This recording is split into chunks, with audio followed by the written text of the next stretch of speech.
There we are. We're live. Here we go. Data day. We're going to talk a little bit about the market softening. We're going to also talk some rates. We're going to talk about volumes. We're going to talk about capacity, all that good stuff that you love on Data Day.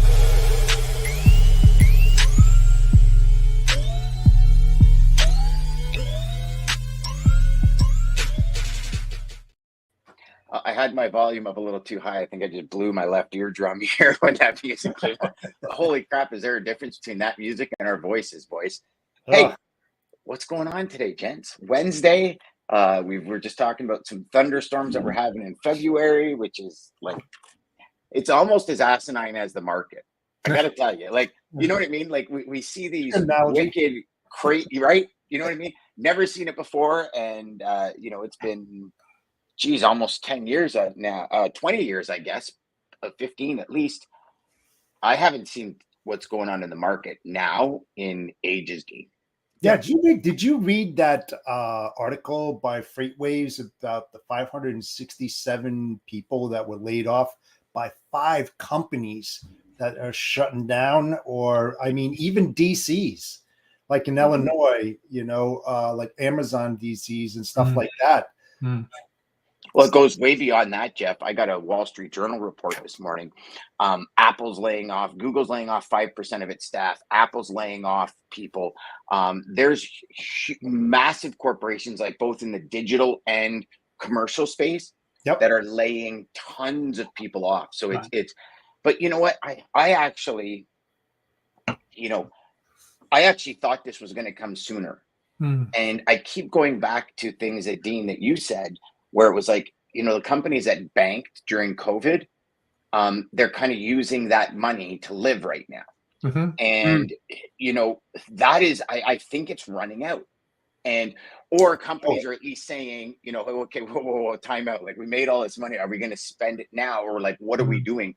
And they've come to make some, unfortunately, hard decisions. I'm also, and I don't know if you guys are hearing it, but I'm also because I talk to a ton of sales reps.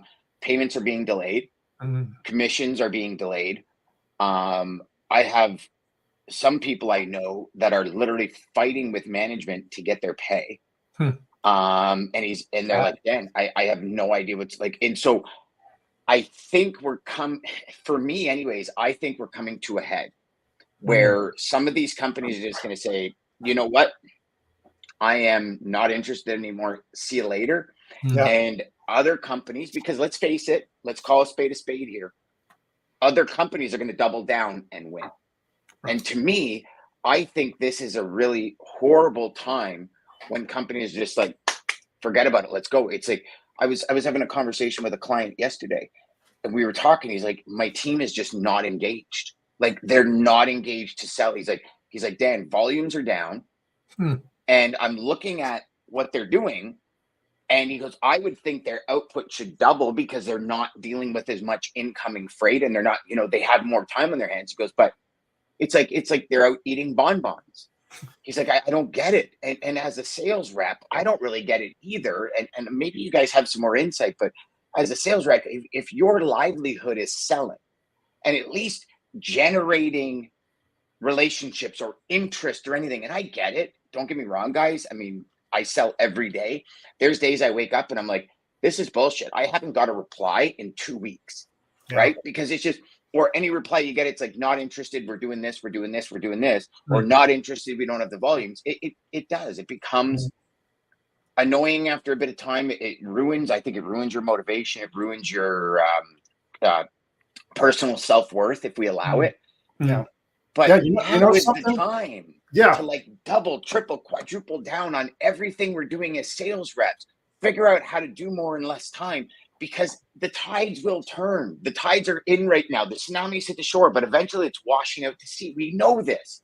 I don't know. Am I wrong, or what are you guys seeing? No, I'll tell you what. I'll double down on this. I bet you that a lot of corporations out there are learning a very good lesson, and they're going to take a look at their model and restructure it so that this doesn't happen to them in the future. If this happens to come full circle and come back to what we're seeing right now, maybe next year, 2 years, 3 years from now, I hope that they're doing that. And you're going to see a lot of M&As. This is still going to be out there. And there's going to be a lot of people out there that they're not going to make it back. They're not going to make it back. And even for myself, Dan, I'm going through brand, image, and reputation rebuilding to find consistency in what I'm selling and narrowing that down by refocusing on what we're really good at and where we're excelling, and even my partner and I have been doing that. Yes. And we're doing that, and it's costly. It is. I mean, it's not cheap to do that, but if you have that laser focus and an understanding, you'll be better off if you go back to the books and reevaluate what you have already and how it needs to be changed. People, Jeff, I can't love lose that money again. They can't lose it. It's going to be a lesson where they're going to say, when we make $1 gazillion, we can't spend it like we did before because of what just happened.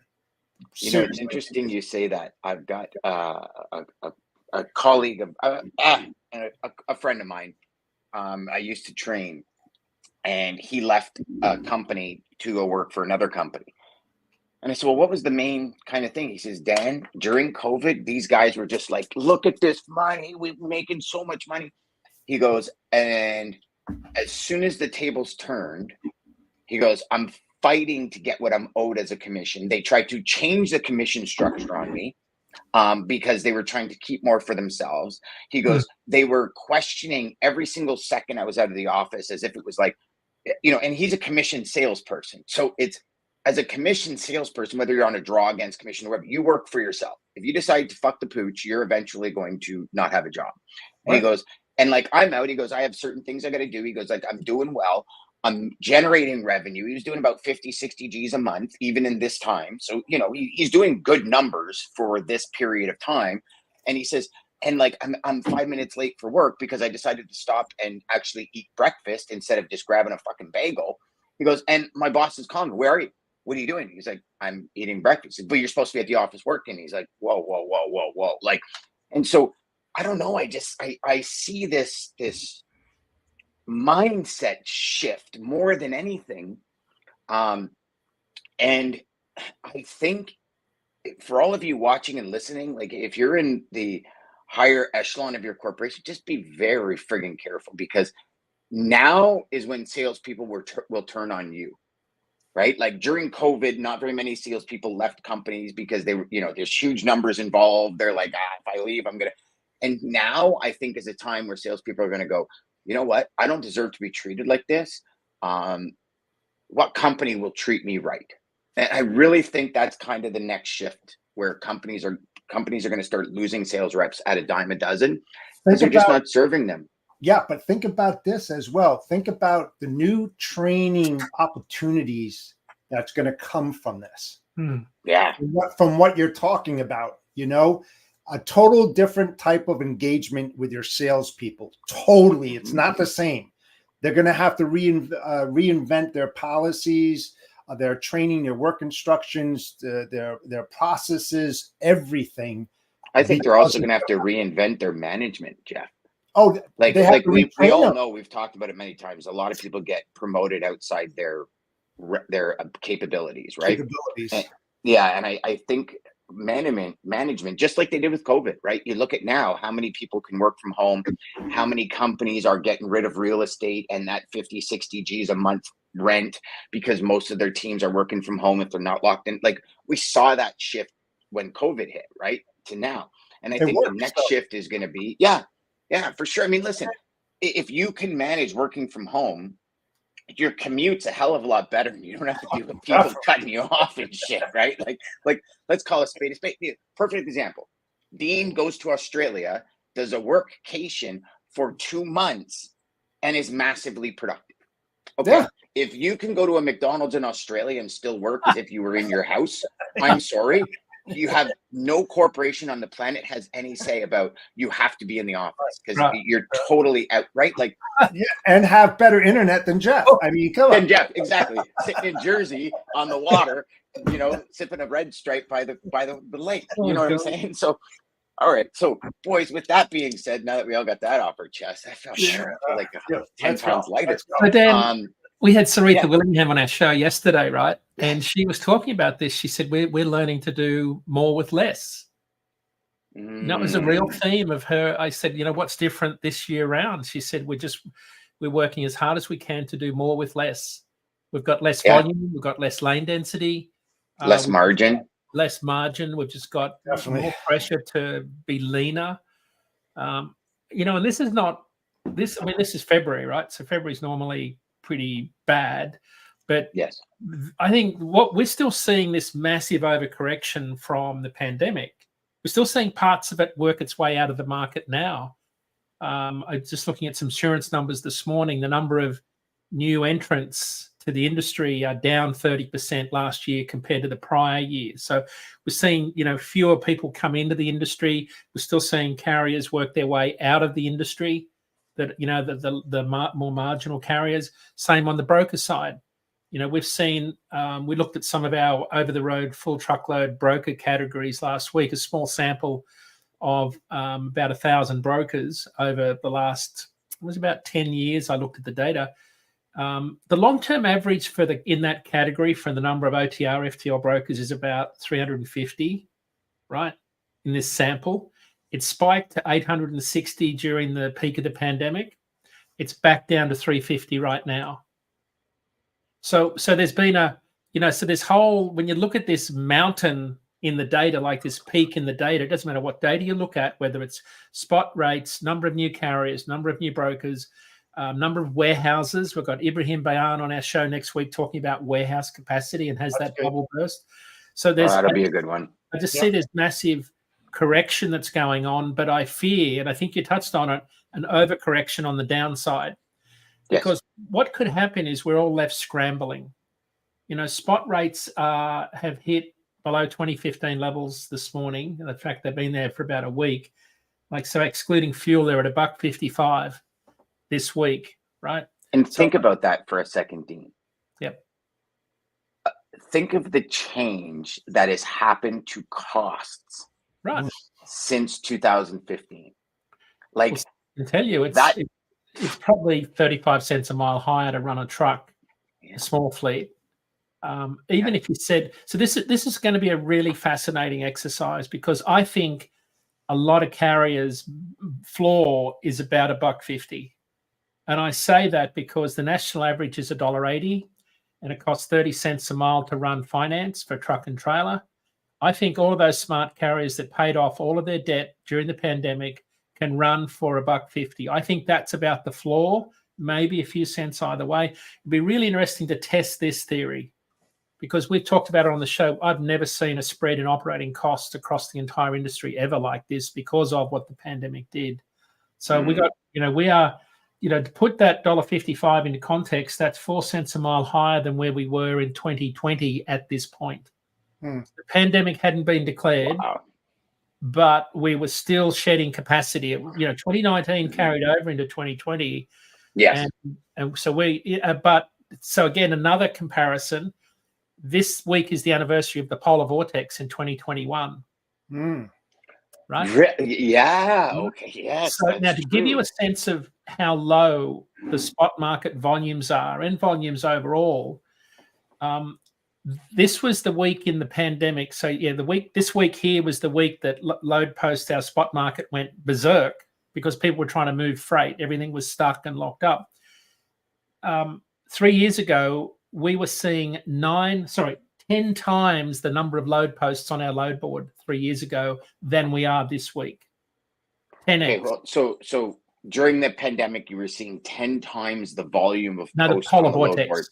Just the polar vortex. Polar vortex. Okay. Yes. Okay. Yeah. So to get so that market was crazy, right? It was everything. Capacity was tight. That was so. Just to put this current spot market into context, it was 10x during the polar vortex. It's normally double what it is now in other years. Normally double. So we're seeing. So even without a geographicality. No. Like a situation like the polar vortex. Right, So right. like whatever they call it, Right. we're still way below where we would normally be, like way below. Way below. And that's so this is part of where we started this conversation about what everyone's doing in the market, revisiting all of their practices, trying to realign costs with revenue. I think what we're seeing here is, certainly what looks like the bottom of the market, but this is a really flat February, which is something we've talked about for a while. It's going to take a while to work out of this. I'm not sure where we go, but the volume of freight that we're seeing in the spot market is incredibly low. And what that means, though, is you've got no volatility, and volatility is, I think, what we thrive on. I know at DAT we do, rate volatility, volume volatility. In Jeff's world, volatility means opportunity, right? Mm-hmm. Dan, same with all of the folks listening. Volatility means shippers are looking for help. When you have a market, let me ask you this, Dean. I hate to interrupt you, but I have this thought process here. What do you both think about? And I think it's really relative. Long-term RFPs. I think that is the biggest risk right now for anybody out there that's doing that. That's why I will not do that. If anybody's looking for long-term, I will back off of that. Unbelievable, because it is, like you said, it's volatile out there. Nobody really knows. You just hear second quarter, third quarter, whatever. But what if? I mean, does anybody ever think of the what ifs? And if you do this, and what happens if it doesn't do that? Right. You think things are bad now and that you're just getting by the skin of your teeth? You have no idea. You have absolutely no idea. You're going to get crushed like you've never got crushed before. Let's look at this from a 360-degree view. Let's look at this from a 360-degree view, Jeff. As a shipper, you've been in long-term RFPs before, right? Sure. So any shipper over the last, call it 4 to 5 years, that's been in long-term RFPs has caused massive nightmares when things shift. So as a shipper, why would you even want to do that? Like think about it. How many shippers anybody out there, please comment, share, DM us, hedging their bet. But if you've been in this long-term RFP and then the market shifts and your RFP numbers are here and you can get these numbers on the spot market, you're immediately moving to the spot market. And vice versa, if your RFP is here and the shipper can get these numbers on the spot market, we've seen it before, they move to the spot market. Yeah, so why would you ever waste your time, energy, and more importantly, your money? Because RFPs cost a lot of money. But the other thing too, Dan, is that, when you're talking about jumping to the spot market, whichever is higher because you want to make more money, either that's going to happen or the carrier rep is going to take a real careful look at his OR and he's going to say, hey, shipper A, listen, I know we have the long-term contract in there, but I have to take a 5% increase. And here's the reason why. If you're a shipper, you don't want to hear that crap at all. You don't want to hear that. Especially after the last couple of years. Yeah. That's the worst thing that you want to do. That's why I'm saying they're hedging their bet. And it's something they shouldn't do. They really shouldn't do because it's going to kick them in the ass so hard. Right. But let's also look at this, Jeff, right? Let's call a spade a spade. Mm-hmm. After a market like this, if rates change in specific areas or in the market of your supplier, they're moving. Right. End of story. No ifs, ands, or buts. Like, the fact is the fact. If they are taking a beating right now, when the shifts change and there's more money to be made by not dealing with you and dealing with somebody else, they will move to deal with somebody else because they have to make money. Right. And I've been in the industry way too long. I don't get me wrong. And I'm not trying to go down the relationship road here, guys. And I understand relationships, but relationships only go so far. I've had plenty of carriers I've treated like gold that have said, Dan, these lanes are paying me more. Can you get more out of your customer? Like, the customer won't budge. I gotta go. Because, and I honor that because they're trying to make money. Like, we're not in this for practice. We're in it for profit. Again, call it spade a spade. All of you out there, they're like, oh, no, I do this for free. That's bullshit. You wouldn't. Right. Okay. You might do it for a week for free. And then you'd be like, damn, I need to pay my mortgage somehow. You won't do this shit for free. That's it. But so it works both ways. And I think in speaking with shippers, they're sick of the up and downs. When the prices are up, they feel like they're being screwed. When the prices are down, they feel like they're getting a deal, and vice versa. When the prices are down, carriers feel like they're being like it's. And I don't think we're ever going to change that. Right. I just don't think the mentality and the mindset will ever shift. Sure, you might find the odd few. I've had many carriers in the past that have worked with me through thick and thin. And we've agreed, okay, we're going to give you half the volume that we gave you because we have to, okay, no problem. And over time, we've built up those numbers. But I mean, I think we're at a serious crossroads. I think it's coming down, Dean, I agree with you. I think the floor, people are about to smack their head off that floor real fast. And I think the next even the next 60 days, I think is going to be a huge determining factor of what our industry looks like at the end of 2024. Yeah, I really do. And I think they're going to look and revisit the process of the RFP as a process. And when I say that, no more long-term RFPs, 3 to 6 months tops to protect themselves, to protect the shipper. Because like you said, Dan, if it goes in reverse and then all of a sudden they're paying more and you think that balance is going to be there, because that's what they're risking. They're saying that it's going to go up, it's going to go down and whatever. And when you look at the bottom line, it's going to equal zero at the end. No pluses, no minuses, you're hoping. But if that doesn't happen and you think you're raking somebody over the coals in the beginning and then all of a sudden you're losing your shirt at the end, that's not the right thing. So protect your shipper, protect your assets, protect your business. Short-term RFPs where you are just transparent with your customer and you say, listen, I'm not that long-term RFP kind of guy. I want to revisit every 3 months to see where you're laying at, to see where I'm laying at. We'll bring in our carriers. We'll have a round table. And we'll just have that discussion because it really relates down to new product launches, everything, claims, cost per pound, all that kind of stuff changes the whole dynamics of an RFP and cost. So I mean, that's why you have to have those conversations with those shippers and your carriers. It's a group effort, and sales and operations as well. It's all key stakeholders in this thing, but no more. So I wanted to share something with you guys. I have found over the last 2 weeks, and I've waited for a bit to talk to you guys about this. Obviously, I'm increasing my outbound reach. I'm increasing my sales calls. I'm increasing the people I speak to. I am finding more and more getting replies from actual manufacturers, shippers. They're going to their own fleet. They're saying, our major lanes, we used to have 5 suppliers. We now have 2. And the 3 suppliers we've replaced with our own fleet.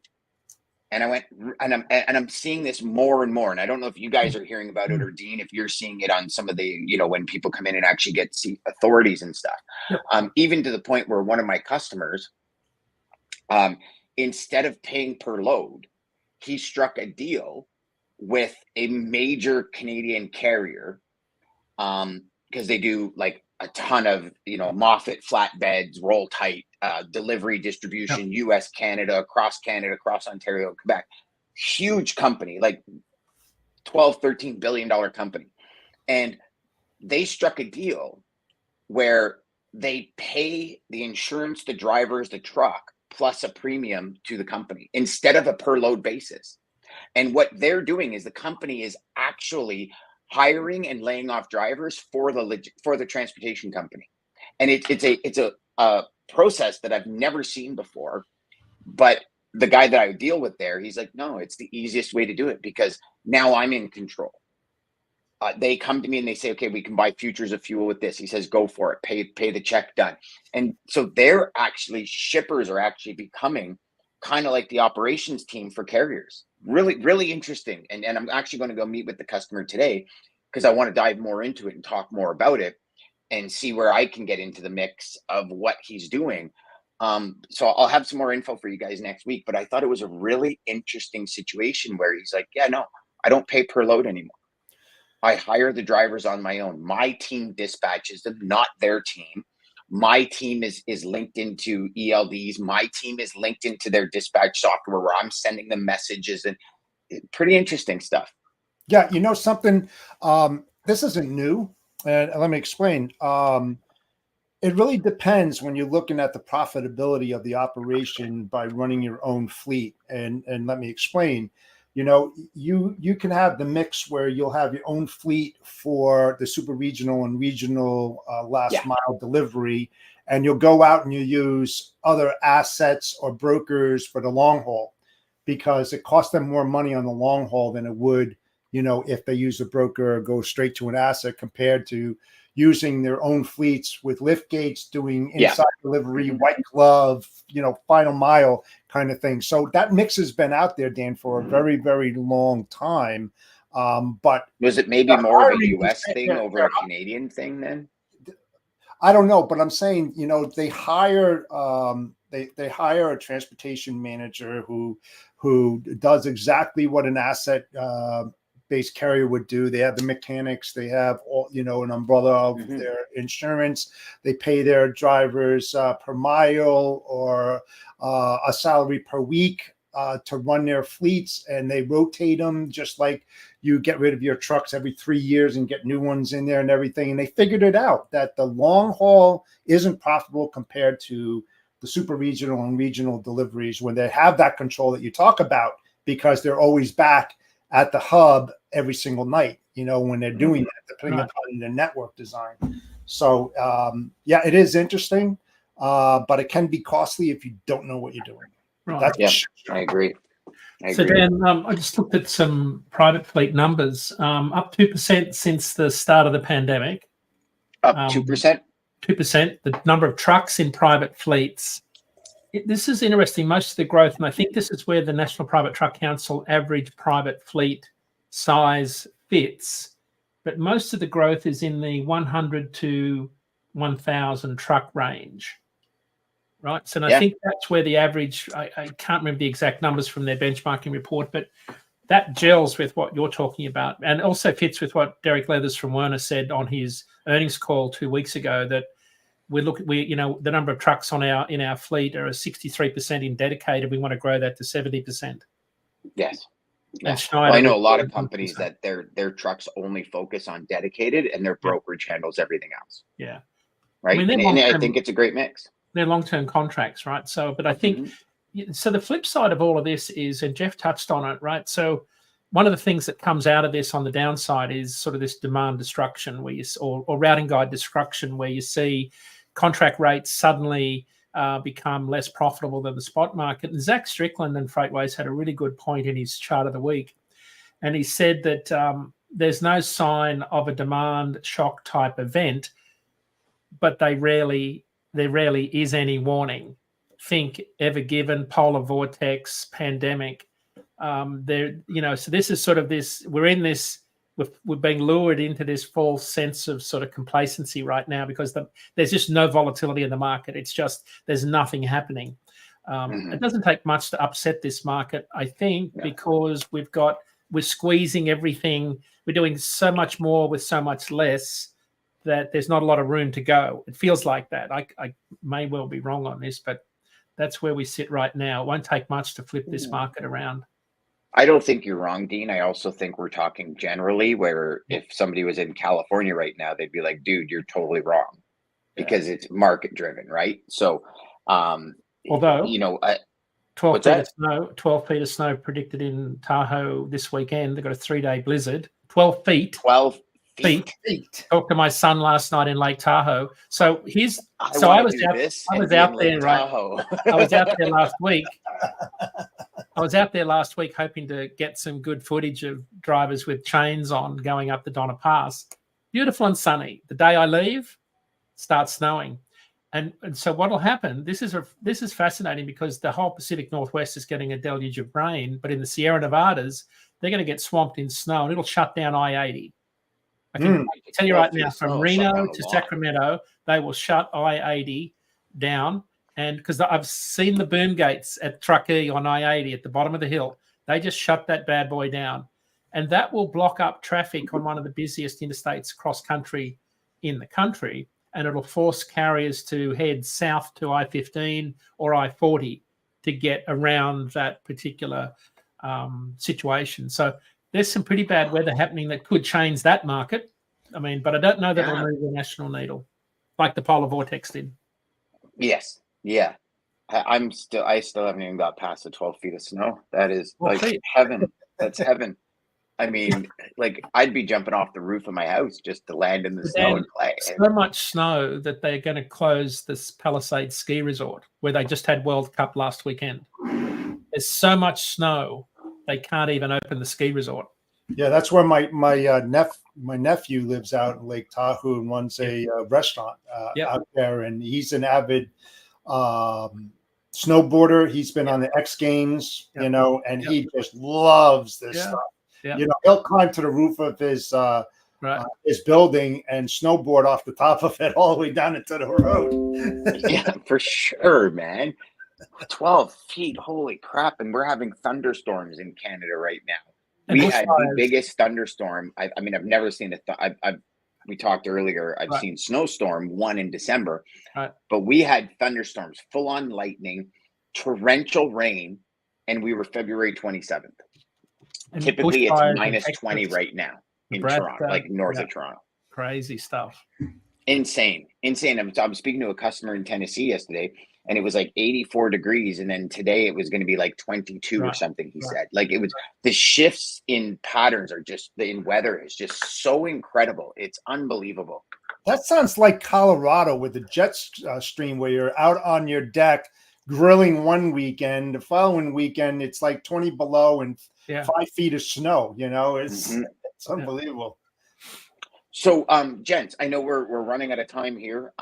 Dean, is there anything you had quickly to shut her down and kind of give people, or did we go over it? Road Check Week coming up May 14 to 16. So Road Check Week, put that one on your calendar. They're going to be checking on controlled substances and brakes. Controlled substance means they're in the cab. That's a whole nother level of inspection when they start to get inside your truck and look through the sleeper cab. Be warned. And next week, I think next week's show is going to be really interesting. Talk about commercial warehouse space with you and Bayan. I'm looking for the update on that, Dean. Yeah, I'll be watching the show for sure. So when you say controlled stuff, you mean like THC gummies, any kind of that kind of stuff, alcohol, that kind of stuff? Stuff I've got no experience with. All of that nasty stuff that you take to stay awake behind the wheel. So all of the banned substances, right? Okay. Dramamine. Got it. Okay. Duramine, pseudoephedrine. Yeah. Acetophedrane. Yeah, all that. Yeah. We can have a class on that. I could run a class on that. But for sure. For sure. Hey, I took that stuff when I drove from Sparta, New Jersey, straight down to Siesta Key and drove 18 hours, man. Wow. I definitely took a couple of those. Wow. I've always been a monster guy. And it just does fine for me. I'm just like, as I'm going. All right, everybody. Have a fantastic day. Gents, we'll see you next week. There you go.